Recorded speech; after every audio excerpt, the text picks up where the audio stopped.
Dwight plans to sell booze illegally. Dwight tells Joanne the truth about his relationship with Musso in Tulsa King Season 3, Episode 6.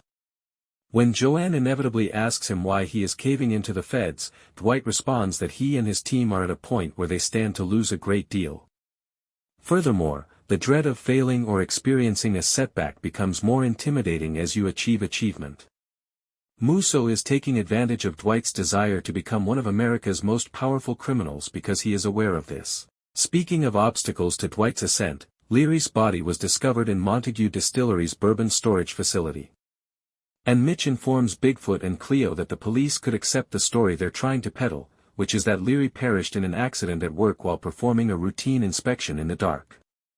However, Bodhi is upset about all of this because the crime scene was set up so that Bodhi would discover the body first.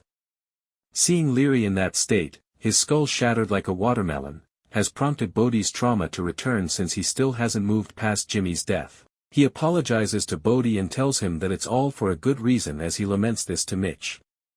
A funny cut to an able member in Tulsa. Alcoholic Beverage Laws Enforcement Agency demonstrates that Bodhi's terrifying experience and the murder were all in vain by closing the distillery until the incident's inquiry is finished. When Cleo, Mitch, Bodhi, and Bigfoot see Cole observing everything from a distance, they realize once more that the Dunmeyers are utilizing every resource at their disposal to force Dwight out of business. In a meeting with his crew, Dwight informs them that until Montague Distilleries regains its license, they would have to sell their alcohol illegally. Bodhi notes that since this is an expensive endeavor, it cannot be a long-term solution. Dwight thus discloses his Plan B, which include pursuing national distribution and extending the distillery's reach beyond Tulsa. Everyone seems satisfied with that, so Dwight ends the meeting and tells everyone to remain on alert until further instructions are issued. Because Johnny Wednesday can assist them in moving the booze, Mitch and Cleo are told to travel to Shreveport to see him. Goody enters the room to inform Dwight that Bill has vanished as Mitch and Cleo leave.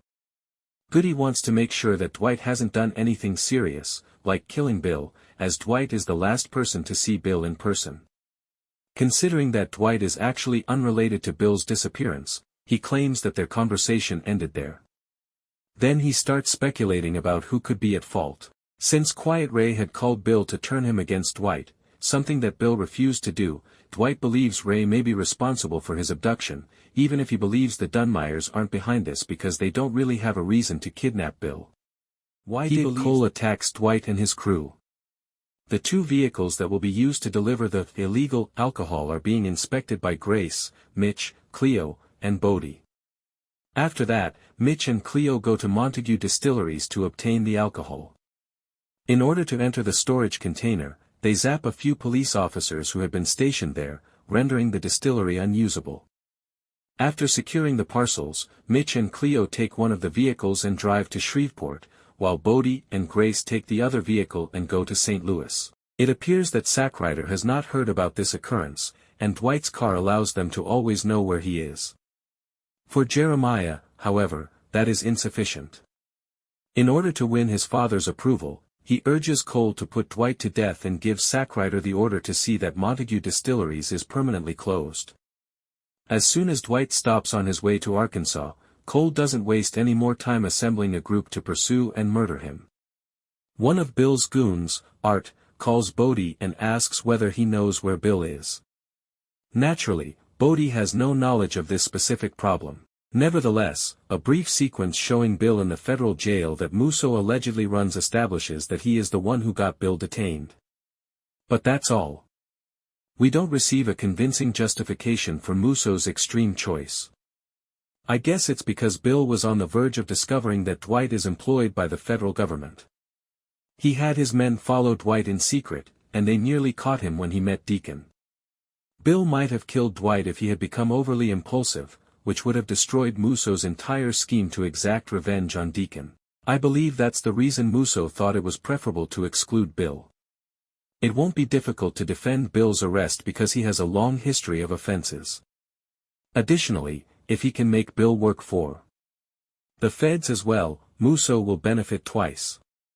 While Dwight, Bigfoot, and Tyson discover that Jeremiah's men are pursuing them, Mitch and Cleo are stopped by a highway patrol officer. Bigfoot knocks out the men who were hired to assassinate Dwight when he, Tyson, and Dwight pull into a petrol station.